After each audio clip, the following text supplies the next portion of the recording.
Wind howls across the barren plains of Montana, tearing through the charred bones of what was once a village. Smoke slithers into the overcast sky. Ash floats like snow through the stillness. The scent of scorched wood, sweat, and blood hangs, heavy in the air. A lone rider moves slowly through the wreckage. Grayson Keller, 40-something. Worn leather coat clings to his frame like old skin. His eyes are ice beneath the brim of his weather-beaten hat. His horse treads cautiously, hooves crunching over blackened debris. He stops near the center of town, or what's left of it. A cradle, burned nearly to nothing, sits half buried in a mound of ash. Grayson dismounts, walks toward it. He stares. His hand twitches. A sudden image flashes behind his eyes. A baby, screaming. The warm smell of bread. A woman humming. Then nothing. Silence. He kneels and brushes ash from the wood. Charred remnants crumble beneath his fingers. A breeze gusts, sending ash in every direction like ghost dust. He stands slowly, taking his hat off in quiet reverence. In his coat, he carries a folded sketch. He pulls it out with care. A woman and a girl drawn in fine pencil. His wife, his daughter, smiling. He stares at it a long while, then folds it again, slipping it back over his heart. The revolver on his hip is old, worn, and lethal. Etched with marks, each one a name he never bothered to speak out loud. He touches the grip out of habit, then swings back into the saddle. He doesn't speak. The wind does that for him. He rides on. Hours pass. The terrain shifts, rolling. Hills thick with wild grass and twisted trees. The horizon darkens, clouds threatening storm. The light dies slowly. Up ahead, a small homestead leans into the wind. Broken shingles. A fence that once held animals now holds nothing. No sound but the creak of a loose shutter. Grayson slows his horse and dismounts. He approaches the porch, stepping over scattered feed sacks and an abandoned child's shoe. His boots land heavy on the wood. The door hangs open. No welcome. Inside, the air is still. A table overturned, chairs shattered. A photograph torn in half lies on the floor. The smell of something metallic lingers, blood, dried and sun-baked. He moves carefully, scanning corners. In the back room, a man lies crumpled against the wall, gasping like a fish thrown to shore. His shirt is soaked red. Flies buzz around. The wound. Grayson kneels. "Who did this?" The man tries to speak, coughing blood. Eyes roll back. Grayson leans in closer. "Say it again." The man grips Grayson's coat, whispers one word. "Barn." And then he dies. Grayson lays him down gently. He steps to the window and sees it. Thin smoke curling into the air beyond the hills. Not chimney smoke, something darker, dirtier. He cinches his coat, turns. Toward the door. The wind kicks up again and the first drops of rain fall. He mounts the horse and kicks it into motion, heading toward the smoke. Thunder cracks somewhere behind him. His jaw tightens. Images flood his mind. The woman in the sketch, screaming. A child's hand slipping from his grasp, flames rising, higher than memory. He shakes them loose and leans into the ride. "I walked away once," he mutters under his breath. "Not this time." The horse gallops faster. Lightning flashes across the plains. He rides straight into the storm. The barn sat at the edge of the valley like a forgotten secret, half swallowed by creeping brush and tall grass. Time had peeled its paint away, leaving gray splintered wood sagging under the weight of years, and something worse, sorrow. Smoke leaked from its warped seams, curling faintly into the evening sky. Grayson dismounted without a sound, tying his horse to a bent fence post. His boots squelched in the damp soil as he crept forward, revolver drawn, every instinct tight like a drawn bow. He eased the barn door open.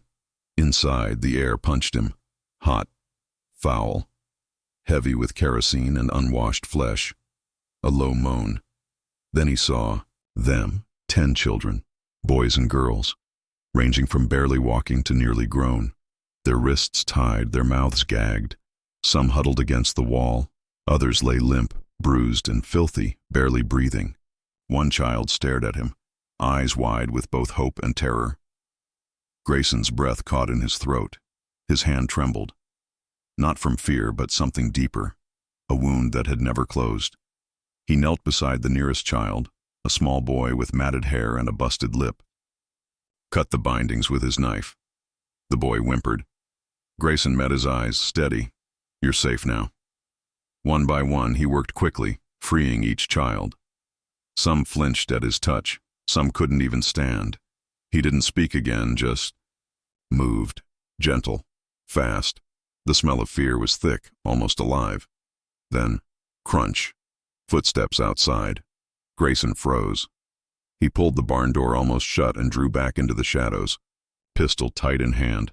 Voices now, laughter, 3 men, bandits, dirty, drunk on power, carrying torches and rifles like boys playing war.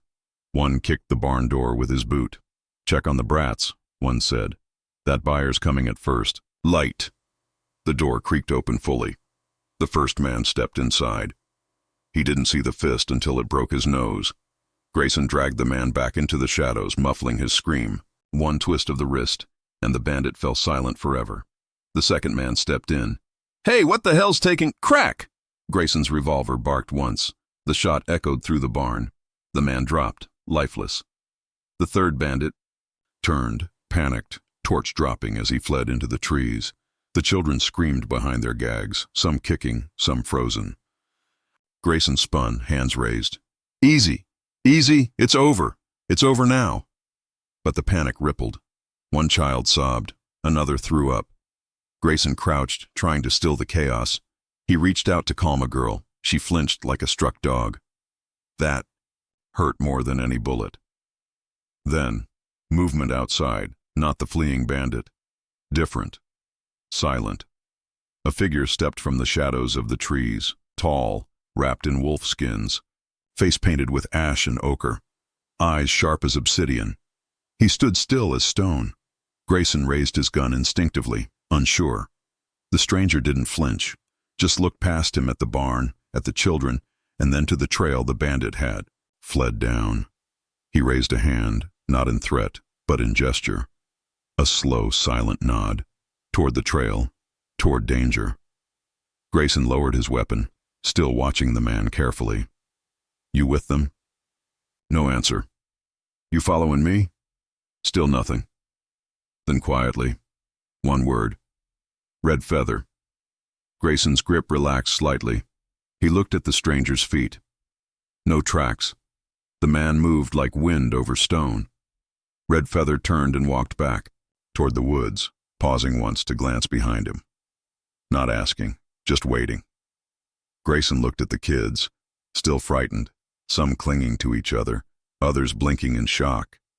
He sighed. Damn it. He helped gather the weakest, motioned the stronger ones to follow. They left the barn as the last streaks of daylight died behind the hills. They found a small clearing nestled among rocks and pines, where the fire Red Feather built burned low and smokeless. Grayson sat close, hands out but not touching the flame. Children clustered together, wide-eyed, watching both men. One girl sat beside Grayson, quiet, maybe 6 years old. She reached out slowly and placed her tiny hand into his calloused palm. Grayson blinked, a laugh echoed in his memory. His daughter, once small and full of mischief, chasing fireflies in the dusk. He closed his eyes. The little girl leaned into his side.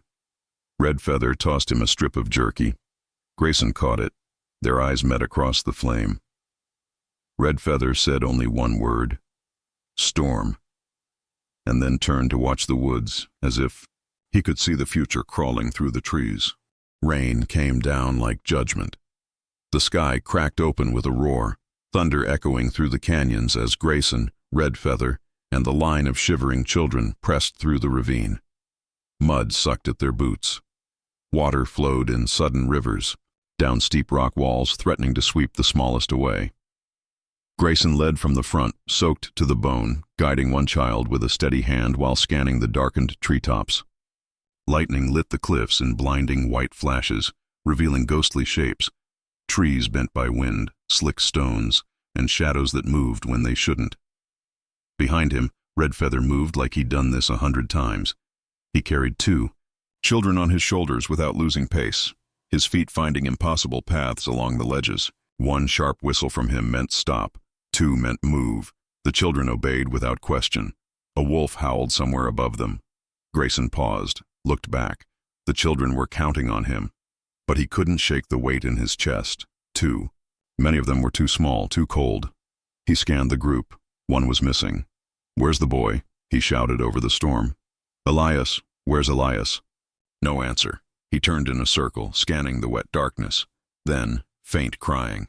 Far off, Grayson bolted into the brush, sliding down a muddy incline, branches slapping at his face. He called the boy's name again. Again. Another cry. Closer. He found the boy curled beneath a pine, arms wrapped around himself, shaking violently. His lips were blue. Grayson knelt and pulled off his coat, wrapping it around the boy, scooping him up with soaked arms. "You ain't dying tonight, kid. I ain't losing no more." He trudged back to the group, cradling the boy like he once did his own. Later that night, the rain slowed to a hiss. They made camp under a natural stone overhang. A fire sputtered low. The children huddled under blankets made from their own coats, some asleep, some too tired to sleep. Grayson sat away from the others, half hidden in shadow, head bowed. His fists were clenched in the dirt. He stared into the fire like it could burn away everything that clung to him. The guilt, the voices, the things he'd done, the things he hadn't. He pressed a palm to the sketch in his coat. His wife, his daughter, their smiles frozen in time. "I should have been there," he whispered. "I should have stopped it." His voice caught in his throat. "I see him every night. That fire, that scream." He shut his eyes, jaw shaking. A sound escaped him. Not quite a sob, not quite a growl. Redfeather watched from the edge of the clearing. Silent. Then he moved. No sound, just presence. He knelt beside Grayson and placed a small hand-stitched pouch on the ground between them. Leather, decorated with bone and beads. Medicine, protection, memory. Redfeather said nothing. He didn't have to. Grayson stared at it. Then at the man beside him. No words, just a nod. A flicker of trust lit between them, unspoken, quiet as the wind. The next morning, tracks in the mud told them the bandits were coming. 3 of them, maybe, more, closing in. Redfeather motioned to the children to stay hidden in the rocks. He disappeared into the trees with his bow and bone-bladed knife. Grayson took up a rifle left behind by the men in the barn. It was battered, but it fired true. Rain still fell in drizzles, thick fog crawling across the ground. The first bandit triggered the snare trap Redfeather had laid near a creek bed. A snap of rope, a scream cut short. Grayson waited, listened. The second bandit came charging through the mist, wild-eyed. Boom! Grayson's shot dropped him cold. The last one ran. That night, the kids clung to one another, some crying, others silent with fear. Grayson held the youngest girl, her tiny fingers wrapped around his thumb. She was trembling. He looked into her eyes and, with a shaky breath, began to speak. "Once upon a time, there was a pony. Smartest little thing you ever saw. She lived on a hill where the sun always rose soft, and the grass tasted like honey." His voice faltered, caught in the middle of the lie, but she was smiling, and that was enough. Hours later, with the children finally asleep, Grayson and Redfeather sat beside the embers. Redfeather handed him a small tin flask. Grayson took a sip. It burned all the way down. Redfeather looked up. "Every soul," he said, voice low and deep, still watching. Grayson followed his gaze, stars beginning to pierce through the thinning clouds. "I hope they see something better," he said softly. The fire popped. Neither man looked away from the sky. The sky had turned orange by the time they reached the old fort. It rose like a ghost from the plains, stone and timber swallowed by weeds and silence. A crumbling cross still leaned atop the chapel, blackened by time and lightning. Once a missionary outpost, now just bones. Grayson rode in first, pistol raised, eyes sharp. Red Feather followed behind on foot, children trailing like shadows. "This'll do," Grayson muttered, scanning the thick stone walls and rusted gates. "One way in, one way out." They got to work fast. Red Feather checked the perimeter, setting more snares, placing broken glass along entry points. Grayson lifted old barrels and crates into firing positions, then used bent nails to reinforce the chapel door. Every movement carried urgency, the scent of blood on the wind. Down below the chapel, in the cold earth beneath stone, they found a root cellar, dry, hidden, perfect. The children would hide there. Grayson took the oldest boy aside, maybe 12, maybe 13. Thin as a reed, but steady-eyed. "You ever fired a gun?" Grayson asked. The boy shook his head. Grayson handed him a small rifle, showed him how to chamber a round, how to breathe before the trigger, how not to flinch. "Don't aim to kill," he said. "Aim to protect." The boy nodded. By nightfall, the stars came out, and so did the silence before the storm. It began with a whistle in the dark, then hooves, then torchlight. 5 of them. No more. Grayson and Red Feather crouched atop the chapel roof, eyes glowing in the firelight, rifles resting steady. The bandits stopped at the gate. One called out, "Send out the kids and maybe we leave you breathing." Grayson said nothing. Another, "Step forward." That's when the first trap snapped. Red Feather's work, a steel-jawed bear trap clamped shut around one man's leg. He screamed, writhing. Gunfire erupted. Grayson's rifle cracked once. Down went another. Chaos. Red Feather moved. Like smoke. Vanishing, reappearing, his bow loosing arrows between shots. He leapt from the rooftop with a guttural cry, knife flashing as he landed hard on one bandit, driving steel deep. Inside the chapel, the children huddled in silence, listening to hell rage above. Grayson ducked behind a pillar, blind firing. A shot tore through his shoulder, spun him onto his back. He groaned, arm numb, chest pounding. He looked up. One of the remaining bandits raised a pistol at a child stumbling from behind the rubble. Grayson didn't hesitate. He rose, body screaming, and placed himself between. Crack. The bullet hit him, square in the gut. He fell. The last bandit, bloodied, shaking, raised his hands. I surrender. I don't want no more of this." Grayson blinked up at him, blood seeping from his side. He nodded once. "Then walk." The man dropped his weapon and ran, vanishing into the early light. The battlefield quieted. Red Feather dropped beside Grayson, pressing a hand to his chest. His face was unreadable, but his hands worked fast, packing the wound, breathing steady. "Not yet," he said. Grayson's vision swam. Above him, a circle of young faces gathered. One child, dirty-faced, eyes red, began to hum. Another joined. And then another, a lullaby, soft, slow, half-forgotten. Grayson closed his eyes. For the first time in years, he smiled. Weeks passed. The plains grew green again. Grayson limped alongside Red Feather, a bandage around his waist, his revolver tucked away for good. The children walked ahead, laughing now, chasing one another through the tall grass. They reached a new settlement by sunset, smoke from hearths, smells of bread and soap, safety. Red Feather nodded toward the town. Grayson looked at the children, then up at the sky. A voice, his voice, rumbled low in narration. "We walked through fire to find each other, and ourselves." The screen faded, to black a moment of silence. Then, if this story moved you, share it. Subscribe for more journeys through history's forgotten hearts.